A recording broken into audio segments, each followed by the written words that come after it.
മത്തായി എഴുതിയ സുവിശേഷം അധ്യായം 14. ആ കാലത്ത് സാമന്ത രാജാവായ ഹെരോദാവ് യേശുവിനെക്കുറിച്ചുള്ള വാർത്തകൾ കേട്ട് തന്റെ സേവകന്മാരോട്, ഇത് യോഹന്നാൻ സ്നാപകൻ തന്നെ. അദ്ദേഹം മരിച്ചവരിൽ നിന്ന് ഉയർത്തെഴുന്നേറ്റിരിക്കുന്നു. അതുകൊണ്ടാണ് അദ്ദേഹത്തിൽ ഈ അത്ഭുത ശക്തികൾ വ്യാപരിക്കുന്നത് എന്ന് പറഞ്ഞു.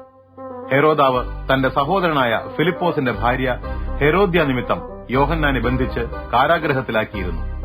കാരണം, അവളെ നീ സ്വന്തമാക്കിയിരിക്കുന്നത് നിയമവിരുദ്ധമത്രേ എന്ന് യോഹന്നാൻ അദ്ദേഹത്തോട് പറഞ്ഞിരുന്നു.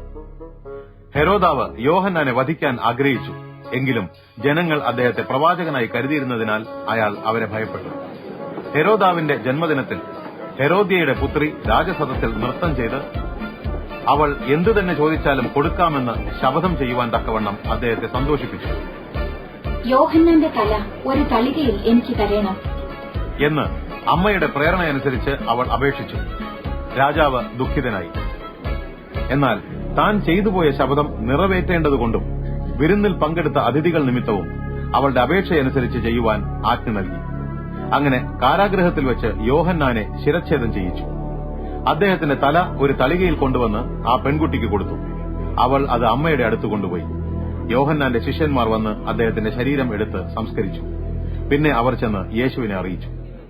യേശു ഇത് കേട്ടിട്ട് വഞ്ചിയിൽ കയറി അവിടെ നിന്നും തനിച്ച് ഒരു നിർജ്ജന സ്ഥലത്തേക്ക് പോയി.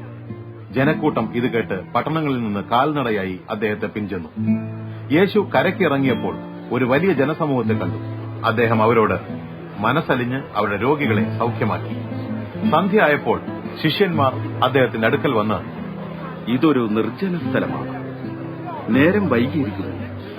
ജനങ്ങൾ ഗ്രാമങ്ങളിൽ ചെന്ന് അവർക്ക് വേണ്ടുന്ന ആഹാരം വാങ്ങേണ്ടതിന് അവരെ പറഞ്ഞയച്ചാൽ എന്ന് പറഞ്ഞു.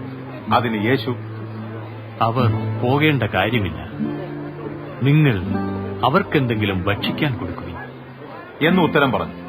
ഞങ്ങളുടെ പക്കൽ 5 അപ്പവും 2 മീനും മാത്രമേ ഉള്ളൂ. അവർ മറുപടി പറഞ്ഞു, അത് ഇവിടെ കൊണ്ടുവരുവിൻ. യേശു പറഞ്ഞു. യേശു ജനങ്ങളോട് പുൽപ്പുറത്തിരിക്കുവാൻ കൽപ്പിച്ചു.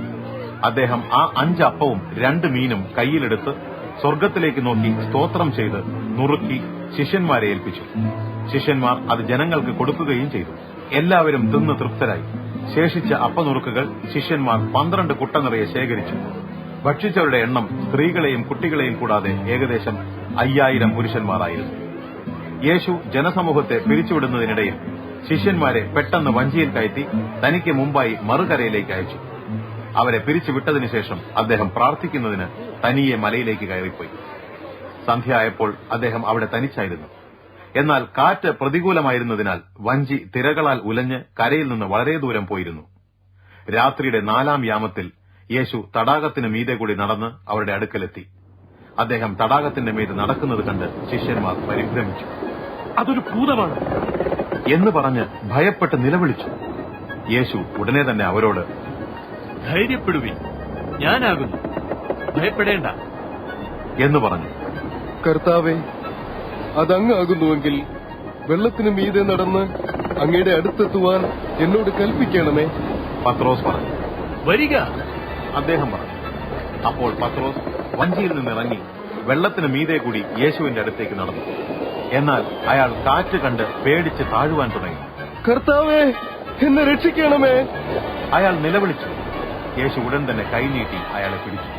അല്പവിശ്വാസം, നീ എന്തിനു സംശയിച്ചു എന്ന് ചോദിച്ചു. പിന്നെ അവർ വഞ്ചിയിൽ കയറിയപ്പോൾ കാറ്റ് ശമിച്ചു.